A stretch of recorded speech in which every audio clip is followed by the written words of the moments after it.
Mudamati darbina garan batan isin dabarsa buftan aibufam. Amin. Ammas sagalee golotakoon baga Waaqayyoo guyyaa ulfina qabeessa baroota keessatti isinitti dubbachaa ture. Tursiin isan beekiin yookaan tursiin akka kana isatti jabaatiin dura gaaf tokko hojjetaa koon isin godhadhe jechaa ture. Har'ammoo Waaqayyoo fuula kiristaanaa irratti itti gaafatama fuudhuudhaaf baga Waaqayyootti isin ga'e. Yeroo kanaa obboleessa koo Eliyaasiin achi as waama. Gaggeessitoonni duukaa achas naa dhuftu.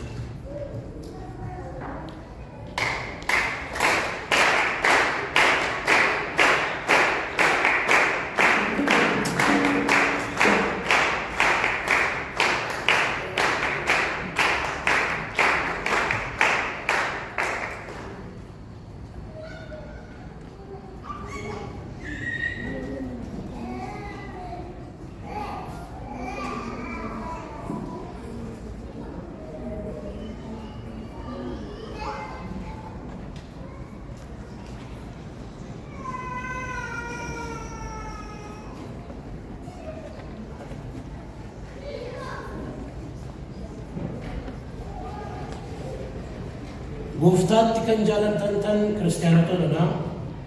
Waldaa amantootaaf kanaaf inni hojjetaa wangeelaa akka ta'uuf kan isin waamtan nama wangeelaa kanaa sirna kanatti ilaalee jiruun ramaddii hin geggeessine. Barumsa macaafa qulqulluu baratee erga baratee booddee hojiidhaaf har'aa fuula Waaqayyoof fuula waldaa amantootaa dura dhaabateera. Kakuu galuudhaaf dhiyaateera. Kanaaf sagalee Waaqayyoo keessaa kan ramadaman Wangeela Yohaannis boqonnaa 15 lakkoofsa 4-5 isa jirutu dubbifamuu hin dhageenyaa inni dhaggeeffata.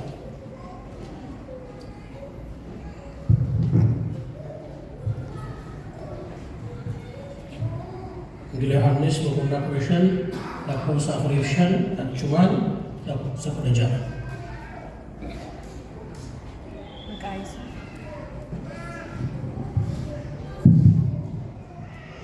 Maqaa Yesuusiin nan dubbisa. Wangeela Yohaannis boqonnaa 15 lakkoofsa 4-5 kan jiru akkas jedhu. Anatti qabadhaa jiraadhaa, anis isinitti nan jiraadhaa.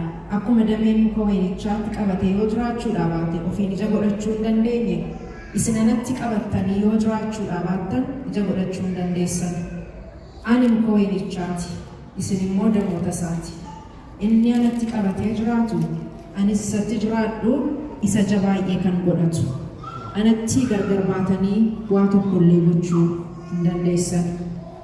Lakkoofsa 16 isin ana hin fo'anne, anatu isin fo'ate. Dhaqxanii akka ija godhattanii iji keessanis akka jiraatuuf maqaa kootiin abbaa waan kadhattanis akka inni isiniif kennuuf ani isin kaaseera. Ameen. Kun dubbii Waaqayyooti. Wangeela Maatiyos boqonnaa 10 lakkoofsa 32-33.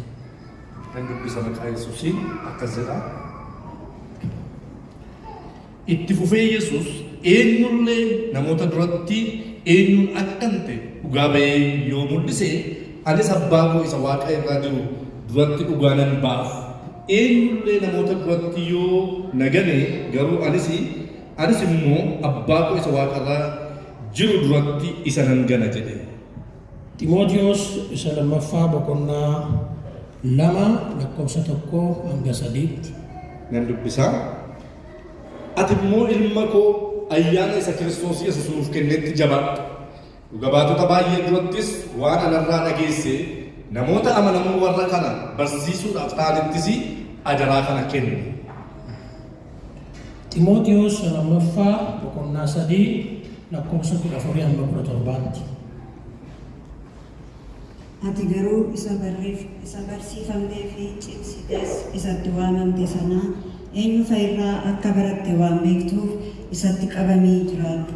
Mucummaa keetti jalqabdee caaffata qulqullaa isa Kiristoos Yesuusitti amanuudhaan akka fayyitutti ogummaa siif kennuu danda'u akka barattee hin beektaa.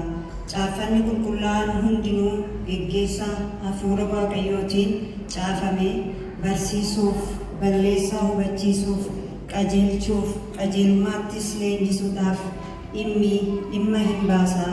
Namni Waaqayyo waan gochuu kan danda'e hojii gaarii hundumaafis akka kan qophaa'ee akka ta'u hin godha. Ximootiyoos lammaffaa boqonnaa 4 lakkoofsa 1 gara 9 hordofta. Dhaggeeffadhu jira. Ximootiyoos lammaffaa boqonnaa 4 lakkoofsa 1-2. Waaqayyo duratti Kiristoos Yesuus isa warra jiranii fi warra du'anitti fudhatuuf jiru duratti maqaa isa deebi'ee mul'ate mootummaa isaa argisiisu sana cimsee sin gorsa. Dubbicha lallabi, kun yeroodha, kun yeroo miti utuu hin jedhin qophaa'ee argame. Nama balleessaa isaa hubachiisi. Ifadhu, obsa hundumaan gorsii barsiisi. Kana hundumaa isaan abboome, isaan barsiisis. Dubbii afaan kee keessaa ba'u akka jireenyaatiin, jaalalaan, amantiidhaan, of qabuudhaanis amantootaaf fakkeenya gaarii ta'e. Namni tokkollee ijoollummaa keetiif hin tuffatiin, amma dhufutti caaffata qulqullaa namootaaf dubbisuutti, gorsuutti, barsiisuutti of kenna. Sagalee raajii dubbatamaniin maanguddoon harka isaanii mataa keerra kaa'uudhaan kennaa hafuuraa siif kenname si keessa jiru sana hin dagatiin. Namooti hundinuu itti guddachaa deemuu kee akka arganitti kennaa kanaan hojjedhu. Ittis gad of dhiisi. Ati ofii kee barsiisa kee eeggadhu. Itti jabaadhu. Akkas gochuu keetiin mataa kee warra si dhaga'an gara fayyinaatti geessita. Ameen. Sagalee qulqullaa'aan kun jireenya kee kan siif eegan, kan siif qajeelchan siif ta'an. Adaraa hojii wangeelaa isa yaadachiisa. Waldaan amantootaa akkati hojii irratti hirmaramte kana dubbii Waaqayyoo irratti hundeeffamtee jiraachuudhaaf isaaf hojjettu barbaaddi. Kanaaf gooftichaaf hojjetaa dhuga qabeessa namoota biratti fakkeenya gaarii ta'uudhaan jireenya kiristaanummaa jiraadhu. Wallaansoo amantii isa gaarii sana jabeessii qabi. Jireenya bara baraa gonfoo ulfinaa argachuudhaaf ayyaana isaatti akka guddattu Yesuus Kiristoos gooftaan keenya si haa gargaaru. Ameen. Isatti naalaattu. Dhaabattu si gaggeessitoonni keessatti naalaattu. Egaa fuula salphaa danda'u Waaqayyo duratti, fuula waldaa kiristaanaa kana durattis an sin gaafadha. Macaafni qulqulluun kakuu moofaaf kafuun haaraa dubbii Waaqayyoo ta'uusaa, dubbii Waaqayyoo kun duwwaanis barsiisa amantii gaggeessaa jireenyaa ta'uusaa in amantaaree? Eeyyee nan amana. Harka keenya walitti buufnaa.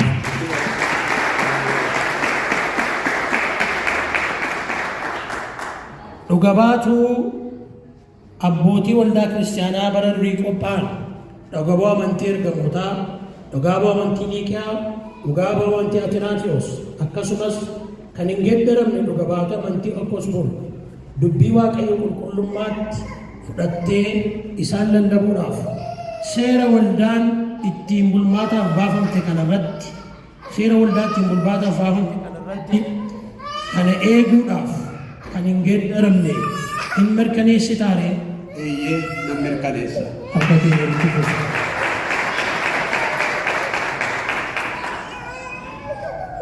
Waldaan kiristaanaa gooftaa keenya Yesuus Kiristoos akka jabaattuuf, akka guddattuuf, nagaadhaan akka bultuuf amma ayyaana Waaqayyo siif kenne hojjechuudhaaf fedha keetiire? Eeyyee gargaarsa Waaqayyooti. Waaqayyo si haa gargaaru.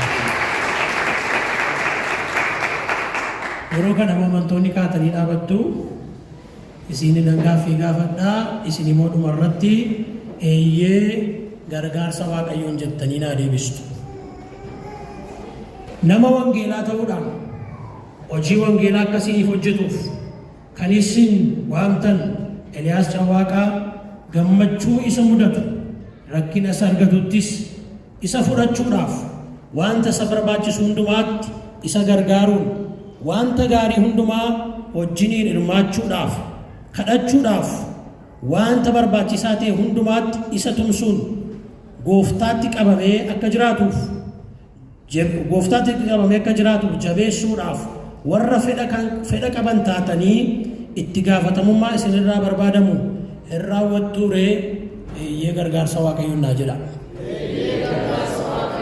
Waadaa kana isa duwwaa fuudhe miti isinis fuutaniittu noora amantoonni inni jilbeenfataa Waaqayyoon kadhannaaf kottaa harka keessan irra kaatii kadhannaaf.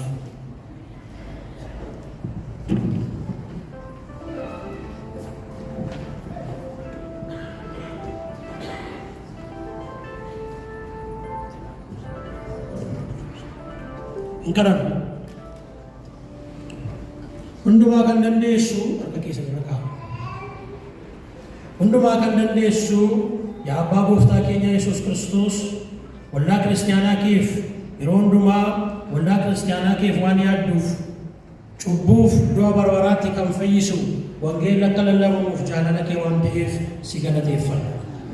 Ammas garbichi kee hojjetaa kee ta'ee hojiitti kenname kana guyyaa hundumaa jiraatee akka isa lallabuuf ati isa gargaara. Yaa gooftaa amma dhuma baraatti isinii wajjinan jira kan jette bartoota kee akkuma addachiifte akkasuma garbicha kee kan wajjin akka taatu yeroo dhiphinaaf yeroo atatamuutti yeroo gaddaaf yeroo gammachuutti akka isa jabeessitu si kadhanna maqaa gooftaa keenyaa Yesuus Kiristoosiin jettee ameen.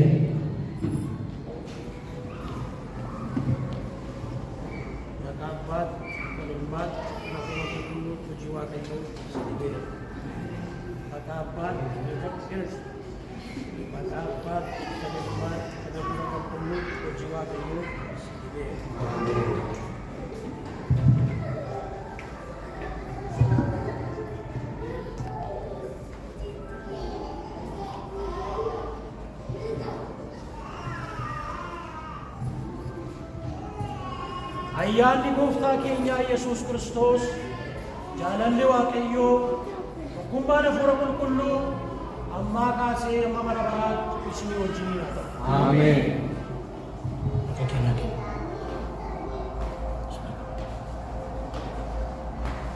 Nagaa Waaqayyootiin ka'i gooftichaaf hojjedhu. Ameen. Nagaa Waaqayyootiin ka'i gooftichaaf hojjedhu. Gara amantootaatti galagalii Waaqayyoon galateeffannaa.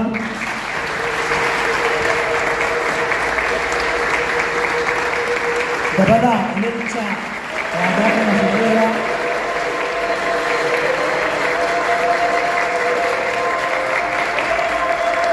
Har'aa kaasee Maleesiteen Eliyaas Cawwaaqaa lallabaa wangeelaa waldaati.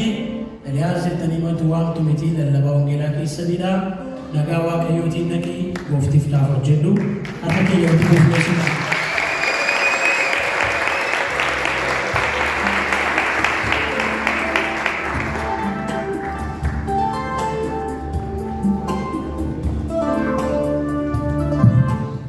Gooftaan ulfina fudhatu harki keenya namayyuu waan ta'e kanaaf Waaqayyoon galateeffannu. Ulfinni isaa Waaqayyoof haa ta'u amma immoo